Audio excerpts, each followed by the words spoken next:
总书记非凡的雄才大略、远见卓识和领袖风范，让我们深受感召。总书记岁月不改、枝叶关情的人民情怀，让我们深受教育。总书记既部署过河任务，又指导解决桥货船问题，为我们提供了破解各方面难题的金钥匙。我们更加深切地感受到，首都工作每前进一步，金华大地的发展变化都凝结着总书记的亲切关怀和殷殷教诲。只要有总书记定向引航，我们就有无穷的信心、无尽的力量，救人无往而不胜。大家好，欢迎来到公子沈频道，收看这期的公子视频。习近平再怎么雄才大略，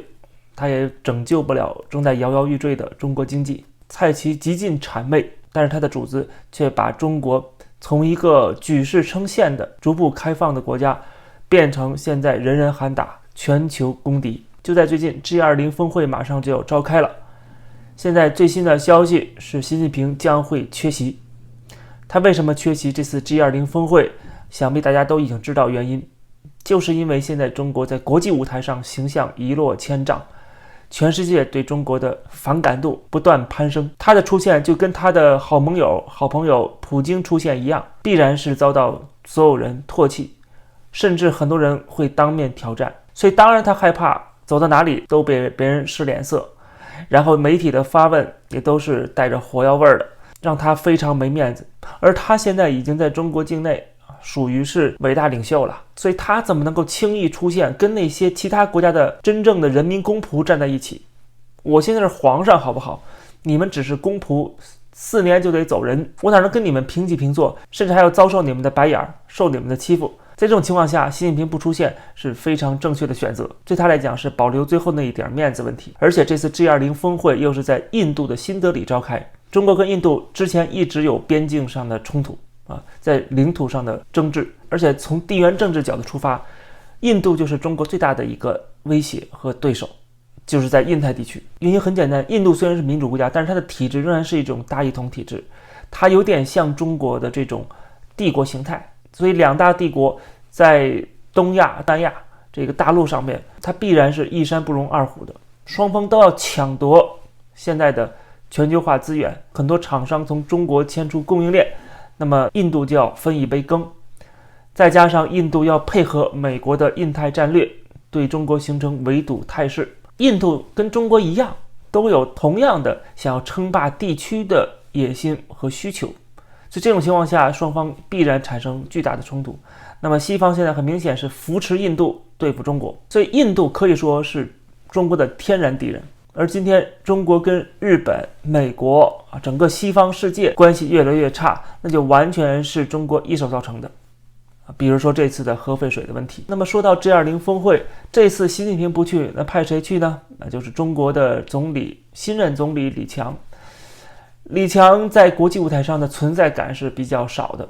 而且他主要是负责内政，内政现在又没有搞好，中国经济举步维艰，所以派他去，一方面呢相对来说可以缓和矛盾，第二呢就是他的权力又很有限，他不可能在国际舞台上承诺任何的事情，能够做到任何的改变，所以派他是比较好的一个应付的一个办法。大家对习近平再不满，也不会把矛头指向李强。李强现在的形象有点像当年的李克强，就是我在鞠躬尽瘁啊，我在想办法拯救中国经济啊，我在不停地为中国的改革开放呼喊呐，这样的一个形象出现所以说大家还是对他留点面子的，甚至对他可能还有点同情心觉得他也挺无奈的。他在习近平的阴影之下拯救中国经济的举措做不到，挺委屈的，就给人这种感觉，对吧？所以同时呢也会迷惑西方，觉得中国的党内最高层还是有一些支持改革的声音和力量的。当然了，经过李克强再到李强，过去这10年其实大家也逐渐的越来越失望了，知道你们是雷声大雨点小，到今天为止都不能够有真正的拯救经济的动作，最多就是一些小动作。什么小动作呢？比如说最近股市的改革，对吧？你可以买100股以下的股票了，拯救了中国股市吗？并没有。然后现在说要放开对房地产的管控，但是这些企业不是一个个都坏账累累吗？最近还有个事儿，可能都跟这个有关系，就是中国有2个自媒体做汽车评论跟科技评论的，这2个号突然被封杀了。这个事儿也引起了一些业内人士的关注，就说为什么一个车评媒体叫蔡老板，另外一个是科技媒体叫品玩，毫无征兆的情况下突然被封杀。品玩团队发了一个公告，在8月31号说，因为不可抗力，旗下的品玩账号无法使用。那不可抗力当然就是政府了。有人就挖掘出这2个媒体他们都有相同的经历，就是被特斯拉告上法庭。之前因为他们报道了很多特斯拉的负面新闻，特斯拉认为这是故意诋毁造谣。OK， 然后他们还在法庭上都输了官司，所以被特斯拉告是不是导致他们被封号的原因？法院不会要求他们这个封号关停，那肯定是这个背后的监管部门，对吧？这个网信办，那是不是特斯拉通过其他的渠道，比如说直接上升到国务院层面，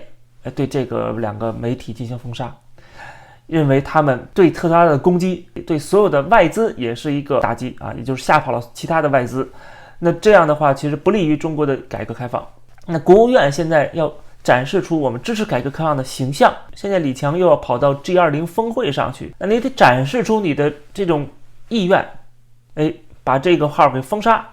这就是一个小动作，对吧？这样的小动作似乎能够展示出我们愿意去维护外资在中国的利益，我觉得很可能有这层关系。但是这些小动作，不管是股市的改革、封杀不利于改革开放的言论，还是所谓的这个房地产的松绑，都没有改变中国经济现在困境重重，越来越萎缩、越来越封闭的一个大趋势。那么现在关于中国经济讨论已经成为国际媒体上面最热门的话题。纽约时报发了一篇评论文章，作者是康奈尔大学教授，他解释了中国经济下行的根本原因，说其实就是在中共的高层他们的对中国经济、对中国形势的判断上。提到了几点我都是认可的，比如说他讲习近平将国企置于私营部门之上，而国企呢又紧跟中国共产党的路线，受到政府的控制，而私营部门也就是中国的私企对中国的经济的贡献，特别是在这样一个新的科技时代是越来越重要。你这样的把他们的地位往下拉，那就必然导致经济不振。而且习近平愈发集权的这种做法和反复无常的政策制定，也损害了民众的信心，包括对房地产行业突然的政策、突然的禁令，都让他们措手不及，感觉中国的官员是不食人间烟火。这是房地产开发商的反应。著名的经济学家、诺贝尔奖得主克鲁格曼也对此发表了一个他个人的看法，他说这是国家的领导层对中国的私营部门有一种奇怪的敌意。这种说法呢，我认为敌意是肯定有的，但是它奇怪不奇怪呢？站在西方人角度当然觉得奇怪了，因为他们是生活在一个自由民主国家，但是中共党国体制下那就不奇怪了，对吧？你要放在这个不同的语境当中。然后他还说，除了这一点以外，还多加2点他就解释中国的经济困境，说因为有着不切实际的野心，觉得中国应该投资未来而不是享受现在生活。另外还有对社会强大保障的反对意见说习近平谴责这种福利主义可能会侵蚀勤劳的美德。这2种我认为都是他作为一个旁观者，从小生活在西方世界，对中国共产党的不理解，这都是非常表面的。什么叫不切实际的野心？这种野心是一种意识形态宣传，它是有着洗脑作用的，它同样的也服务于一种目的，就是维持社会和政权的稳定。反对社会保障也一样，人民有了社会保障，他就可以有更多的自由，不管是思想的自由、行动的自由和选择的自由。从政府的角度来看，这是他们想要的吗？它背后实际上就有一个非常清晰的政治逻辑，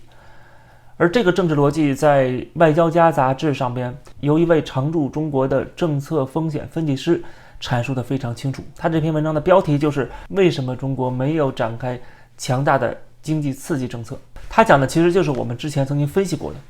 他就是因为从政治稳定的角度出发，他这些做法都是看似可以改变中国的现在经济的状况，让人民的生活可能会恢复起来，然后好起来，但是它会瓦解现在的政权，会使得现在政权的维稳的成本更高，这是他不想看到的。其实这早在胡温时代就讲过了，温家宝当初在全国的记者会上公开讲出了这种话：如果政治体制改革不能进行下去的话，那么改革开放就会毁于一旦。那么过了这么多年之后，我们终于见证了没有继续进行改革下去的后果是什么？现在不仅是中国经济越来越差，人民生活压力越来越大的问题了，它是现在连带着整个体制越来越僵化，导致在国际上面越来越被孤立。它只要继续的集权，继续的战狼，继续的对内镇压，它必然会成为另外一个过去曾经出现过的世界公敌。我们可以看到，最近中国官方公布了2023版的标准地图，结果遭到了多国的抗议，其中包括菲律宾、马来西亚、台湾、越南，全部拒绝接受这个地图。新的地图显示出了中国对包括南海在内的整个主权主张。这次地图比之前的九段线更加夸张了，它用10条虚线组成一个 U 型线，范围比之前九段线更广。这种做法当然让中国的网民们欢呼雀跃，对吧？厉害了我的国，一点都不能少。可是却激怒了东南亚的各国。你现在已经得罪了美国、加拿大、日本、印度、韩国，对吧？现在又要得罪整个东南亚，这就是今天的中国。他没有办法，他要集权，他要树立威望，他要防止中国因为继续的改革开放而导致这个政权的瓦解，那他就必须要走出这一步，变成世界公敌。只有变成世界公敌，单挑美国和整个西方世界，才能显示出自己的强大，才能震慑住自己人，让他们支持共产党。你不支持，不仅是反贼，你还是汉奸。这就是中国经济政治走势背后的深层逻辑。我们只会看它一点一点的朝这个方向走下去，不撞南墙不回头，最终把自己撞得头破血流，四分五裂。好，感谢收看这期的公子视频，欢迎大家点击订阅这个频道，也欢迎大家加入会员来收看我的专属会员节目。我们下期节目再见。